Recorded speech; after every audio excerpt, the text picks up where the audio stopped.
Salut à tout le monde, moi c'est Eman Sago et membre actif de la communauté Codex. Certainement vous allez demander comment est-ce que ChatGPT parvient à générer du contenu adapté à la question posée, n'est-ce pas?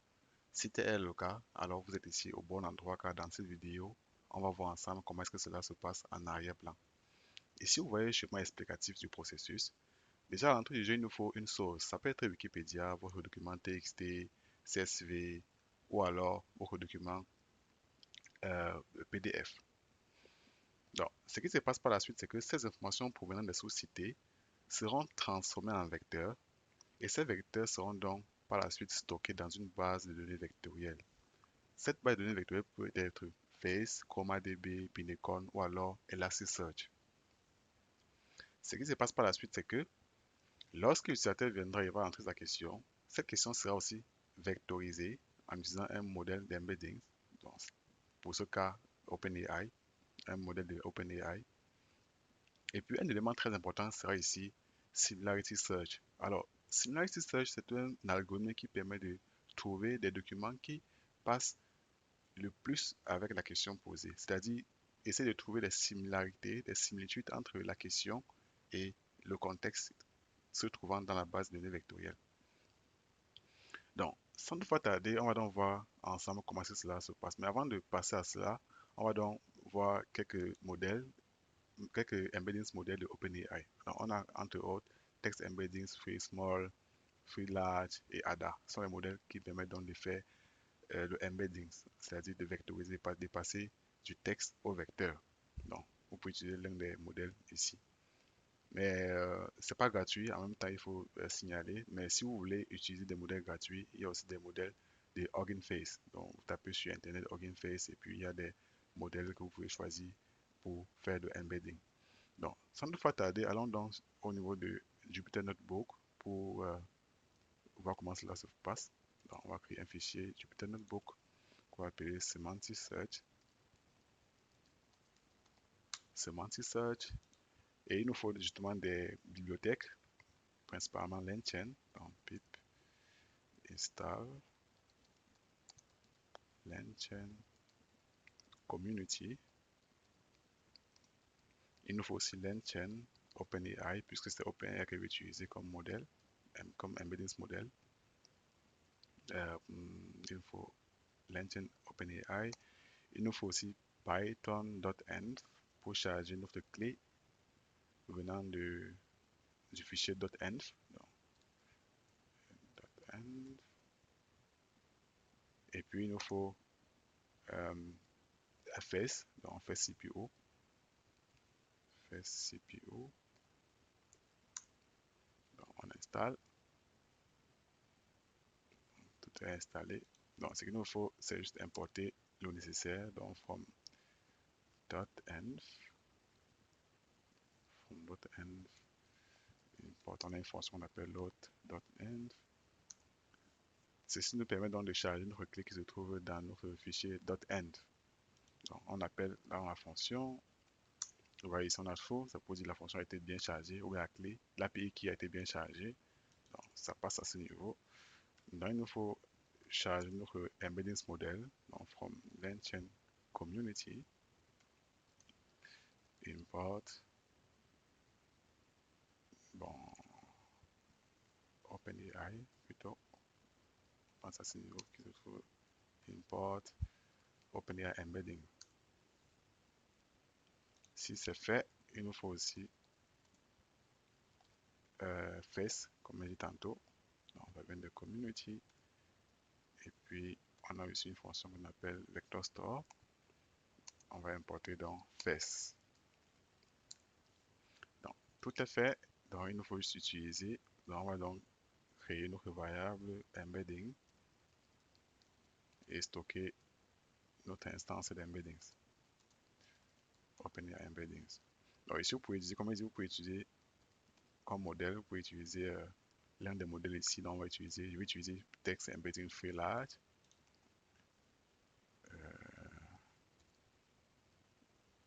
Ça comme ceci.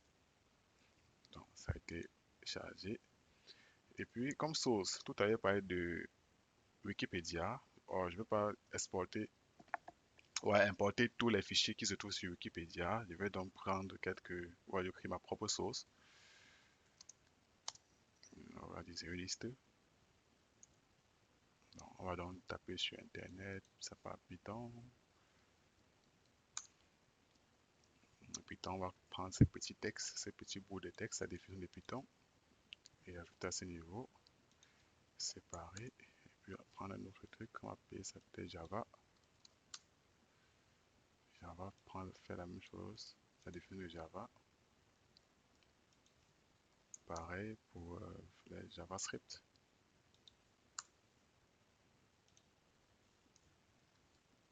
Dans JavaScript, prendre ce petit texte de JavaScript.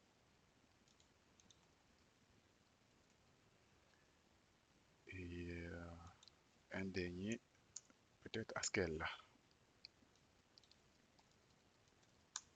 On va prendre Haskell. Et là, on a notre source. Donc, c'est ce texte-là qui sera donc vectorisé en utilisant notre modèle Text Embedding Free Large de OpenAI Embedding. Donc, si c'est fait, on exécute et on passe donc à la fonction. Donc, on va créer notre vector store. Vector store égale à fs. Donc, on a une fonction qu'on appelle from text. Donc, pour charger, on attend donc ici les arguments tels que embedding et le texte en fait. Donc, on attend notre texte. Et donc, on va donc donner le document qu'on a généré ici en haut, docs, et en fin de compte, notre embeddings. Donc, tout compte fait, on va exécuter. Donc, c'est fait.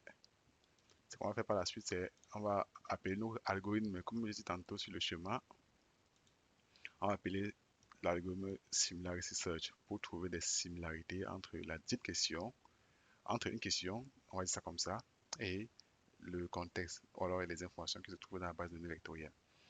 Donc, c'est ce qu'on va faire ici. On va dire result égale à vector store. Vector store. Vector store. Donc, la fonction s'appelle ici Similarity Search. Donc, Similarity Search with score. Je donne la question, donc query. Je vais demander ici, c'est quoi Python?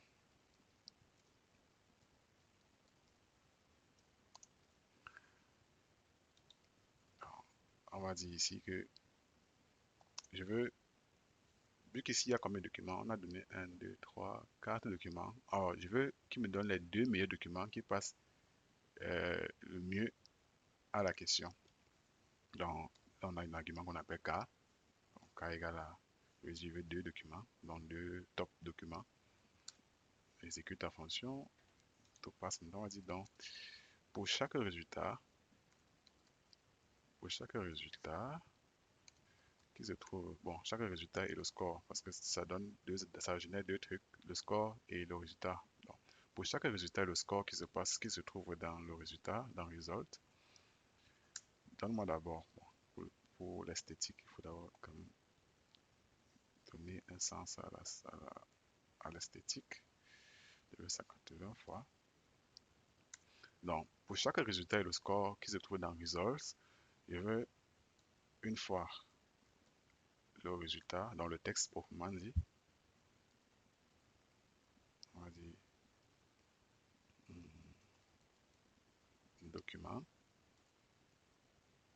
Et puis, on va dire result.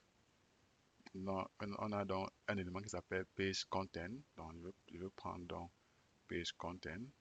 C'est ça qui va, c'est ça dans le texte. C'est cela, par exemple.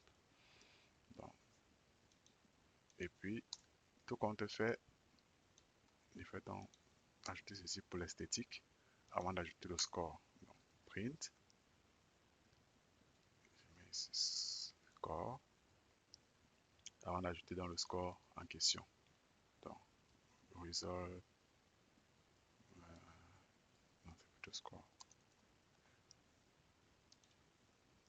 On exécute et là on voit ici plusieurs documents. Donc, on a deux documents autant pour moi. Donc, ici on voit le premier document. La question c'est quoi Python? Donc, on voit ici que ça va générer deux documents. Et le premier document, c'est Python est un langage de programmation interprété, multiparadigme et multiplateforme. Le score, c'est 0,7, donc 0,76. Ensuite, on a un deuxième document. JavaScript est un langage de programmation de script principalement employé dans les pages web interactives. Le score ici, c'est 1,38. Alors, il faut savoir que plus un score tend vers 0, plus le document associé est proche du document qu'on souhaiterait utiliser pour générer la réponse finale. Donc, c'est pour dire que lorsque je vais donner ces documents-ci à un LLM avec la question, il va me dire Python est un langage de programmation interprété, multiparadigme et multiplateforme. Et il va laisser JavaScript parce que le score, justement, est supérieur au score euh, du document Python. Donc, a moins de valeur, moins de crédibilité. C'était tout pour cette vidéo. J'espère que vous a plu et à bientôt pour une prochaine vidéo. Bye bye.